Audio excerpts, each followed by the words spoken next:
In this video, I'm going to talk about the tools I use to play with and swatch inks.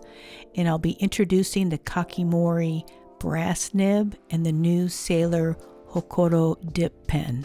And I'll be giving one away at the end of the video.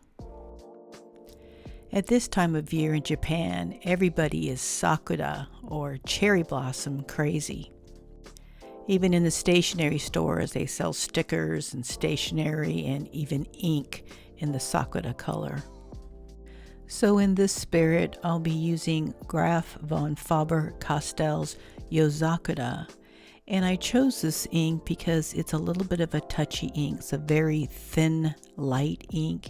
And very thin, light inks are sometimes a little bit of a challenge to dip pens. Today I'll be comparing and contrasting 3 glass pens, a gold dip flex pen, the Kakimori Brass Pen, and then changing it out with a zebra G Nib, and then finally the Sailor Hocoro Dip Pen. The first tool I'll be using is a Hanabi glass pen. It's called the Gold and Silver Feather Dip Pen, and it's made to be an italic nib. Hanabi Glass makes excellent glass pens, and they ship overseas. I'll be doing a video on them in a couple of weeks.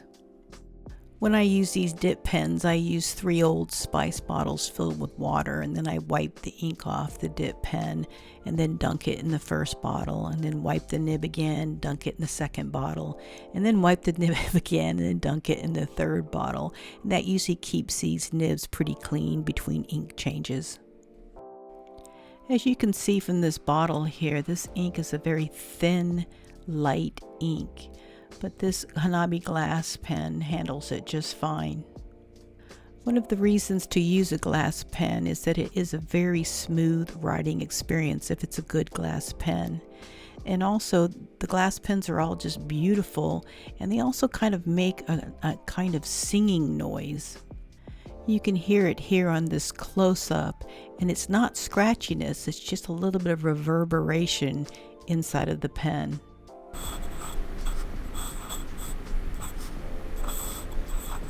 Now the advantage of this pen, because it is italic, is you can make nice large letters, and you can also make nice ink swatches, but then you don't get the nice little thin lines you would get, like say in a fountain pen.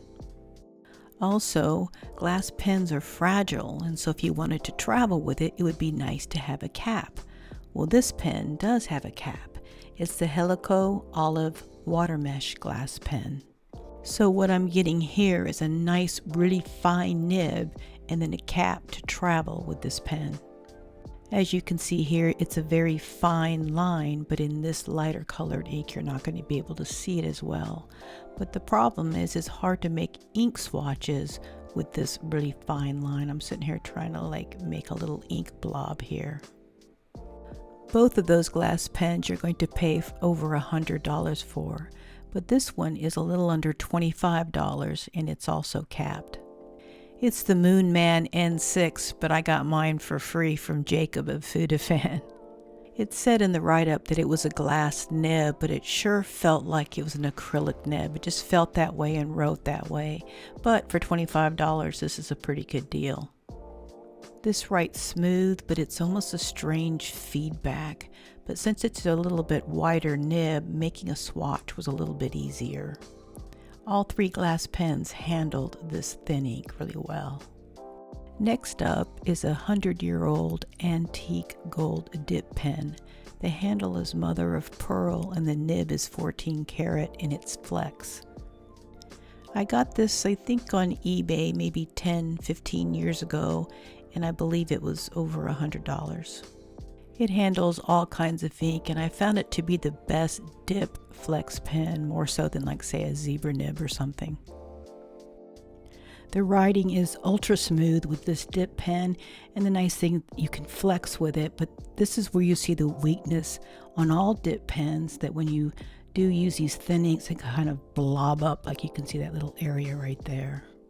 Next up is the Kakimori Brass Nib, and you can get it at the Kakimori website, and they ship all over the world, and it fits in any kind of like zebra nib holder, the universal round nib holder. It runs about $36, and they have a glass one for about the same price, and then a stainless steel one for about $42. The brass nib needs to be written with at an angle, but the real beauty of this pen is it makes really beautiful ink swatches. When you lower the angle, you can make some really thick lines that make for really pretty ink swatches, but at higher angles it has problems writing, as you can see here. But then I lower the angle and then I can write. Since I already have the handle out, I'll pull out the Kakimori Brass Nib and put in a Zebra G Nib, though I don't normally use them. You can get a box of 10 for $8 to about $15. I don't like using them because I find them to be very scratchy unless you really mess with them.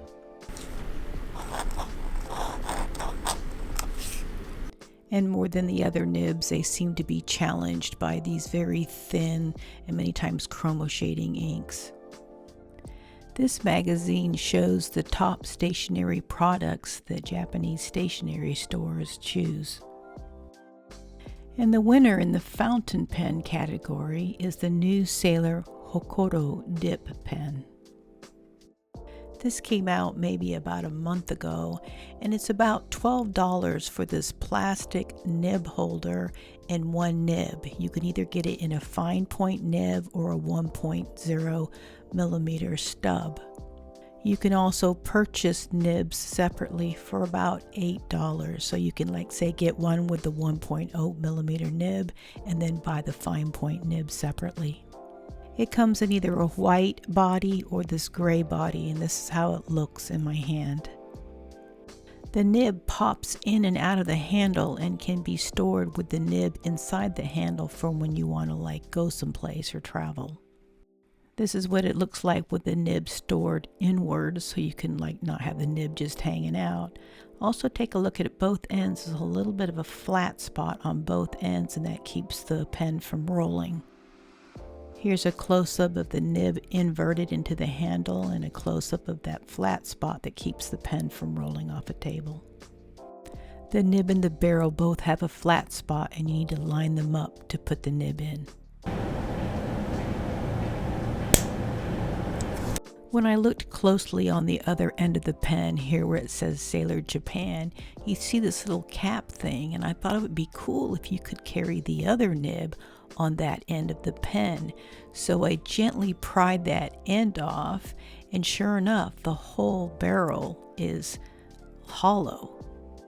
But there's a little cross piece thing in there, and it's so close to the end you can't fit another nib in there, and you can see down there that it's completely hollow inside the pen, which makes it very lightweight.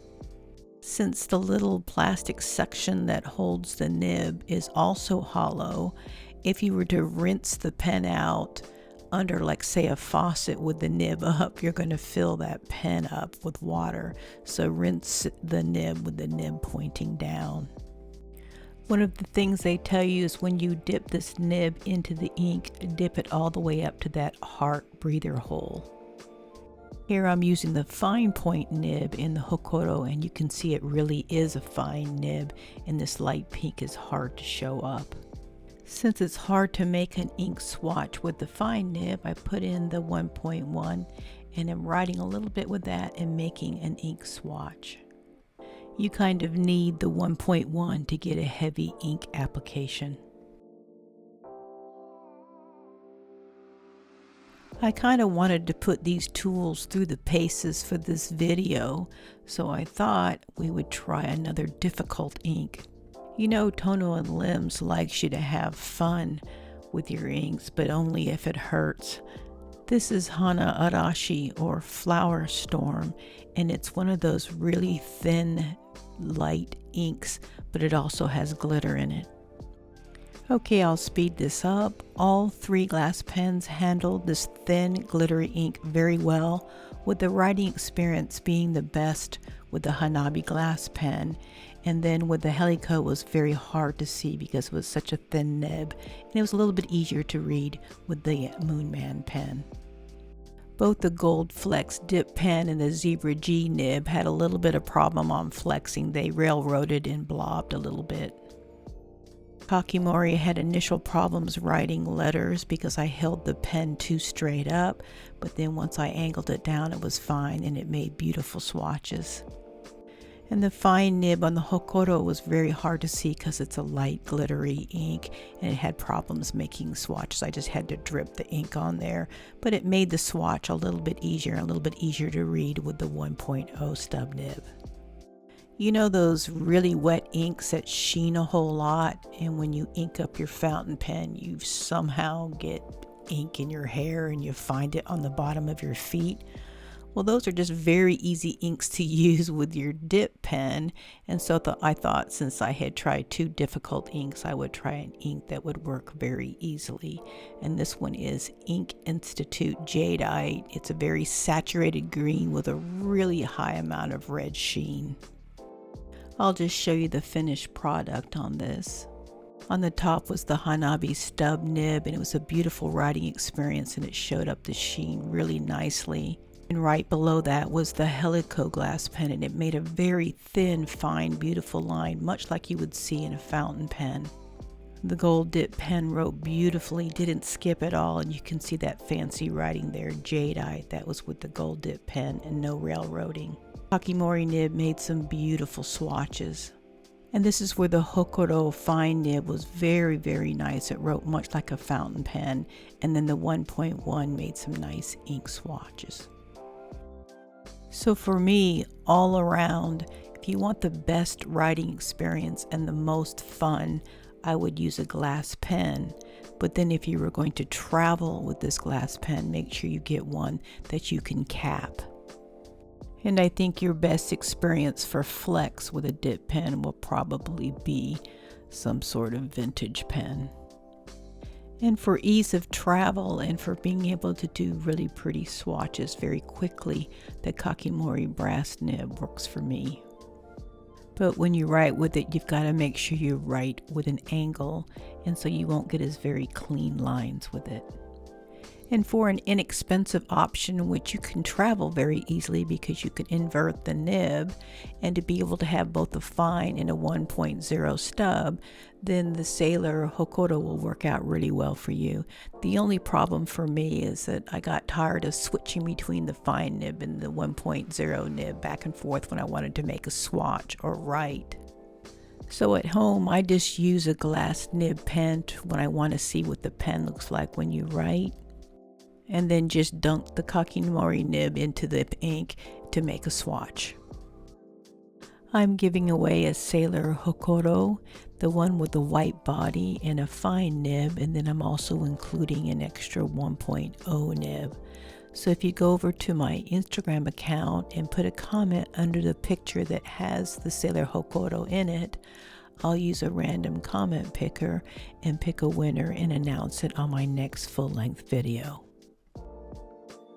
And the winners from my last giveaway is at The Blosser and at Inky Pinky Boo. So whoever contacts me first can choose between the Godzilla giveaway or the Perpanep paper giveaway. Congratulations, and sorry you had to wait so long.